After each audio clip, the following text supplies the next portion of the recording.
In Queensland, the opposition is calling for a royal commission into youth detention after it emerged this week that a 17-year-old Indigenous boy had been kept naked for days inside Brisbane's adult maximum security police watch house. The teenager is intellectually impaired and was deemed a suicide risk by police. Documents obtained by the ABC show he refused to wear what's called a suicide smock. That's a garment it's difficult to tear. Instead, he was given a blanket. Queensland Police maintain the boy was not naked, and the Police Minister, Mark Ryan, says officers took appropriate action. If processes and procedures haven't been followed, then there are consequences. But I'm informed that police have looked at those previous matters raised, and those matters were thoroughly looked at, and all proper processes and procedures were followed. Nevertheless, the boy spent a long time, many days, naked inside the watch house. That's Queensland's Police Minister Mark Ryan. Last month, Four Corners reported a litany of problems in Queensland's juvenile justice system, including some children being held in adult watch houses for weeks. The concerns over the treatment of young people in Queensland comes, of course, just a few years after the scandals at Darwin's Dondale Detention Centre. The Four Corners that revealed those led to a royal commission into youth detention in the Northern Territory. John Lawrence SC is a Darwin barrister who represented several Indigenous young people at that royal commission. John Lawrence, welcome back to Breakfast. Good morning, Fran. If we can just start with this Queensland case, John Lawrence, the case of the 17-year-old boy given only a blanket. There was another 13-year-old being locked up for 3 weeks in the adult watch house. Do these Queensland allegations come as any surprise to you? Not at all. It sounds like and looks like a refrain from 3 years ago when Four Corners broke the story of the shameful situation up here. It's very much same. So I can't say I'm surprised because I don't think Australia's changed its direction, either legally, politically or morally. So it's sad to see, but the same things are happening and nothing much is happening in a positive way up here. I'll come to up there, but when you say, did you say Australia hasn't changed its direction? No.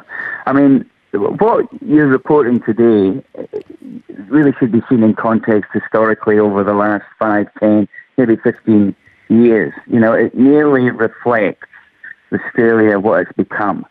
And Australia has become a fallen country. Australia has become a failure, like the Royal Commission that we had up here was a failure. And it's all happening within a sort of first world global moral decline, as you would see from any real indicators. I look at Australia now and I see this Aboriginal boy in a smock in Brisbane. We saw an Aboriginal boy in a restraint chair thanks to Four Corners, and then we had the Royal Commission that unearthed much, much more. Australia's been jailing and damaging in concentration camps innocent men, women and children for years at the behest and consent of most of us. It's got an imprisonment rate for Aboriginal adults that's just gone off the charts and continues in that way. Australia is of AFL supporters booing Adam Goodes into retirement. Australia's football supporters throwing bananas at Eddie Bates. You're saying this is a racist response across all these issues? The whole country is in a complete mess, and it's been going in that direction for a decade or more. Australia's the federal Senate discussing and almost passing a motion that it's okay to be white. Australia's democracy is a pantomime.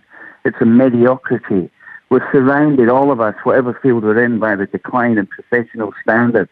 Okay. Our education tells us that our numeracy, our literacy, is going down, and yet we're the richest country in the world. Okay. Well, in terms of juvenile detention, though, we heard the Queensland Police Minister there, Mark Ryan, saying, the police investigated, appropriate procedures were followed.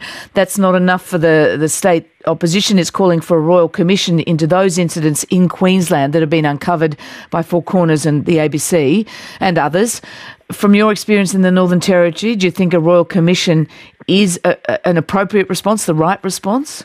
Well, first of all, let's just jump on the people that are exploiting the Brisbane boy, who are the politicians, and expose that for what it is really, and which is shallow and superficial, and could very well lead to a royal commission. And can you believe it, John Lawrence, who has been on your show before, campaigning for the Royal Commission in the Territory, as you'd remember, Fran, against the implorings of News Limited and the likes who didn't want it to happen. I have to say that the Royal Commission that we had was probably the biggest failure of any Royal Commission in Australian history. So I'd be loath to suggest having another one, because if it goes anywhere like ours, and it will lead to effectively nothing. Is there another light we can shine on the Queensland treatment of young offenders? Because a documents obtained by the ABC, they show that children have been forced into the police watch houses in Queensland because security upgrades at juvenile detention centres meant that 36 beds are currently available. So the state says they're trying to make them more appropriate places for young kids. That's why the kids were in the watch houses. Is that a reasonable explanation for what's going on, and suggest an upside in that they're trying to work on the juvenile detention centres to improve them? Well, I wouldn't interpret that as particularly positive. It's just evidence of a system in chaos, really. I mean, it might be incrementally an improvement, but I mean, I would implore and ask the media, ABC or whoever, to step back a bit and stop just reporting these incremental nuances and incidents that occur and trying to interpret everything in the context of who reacts and what's suggested. This is a 10, 20-year disaster. This is Australia become a dirty country. Remember South Africa in 1987 or whatever?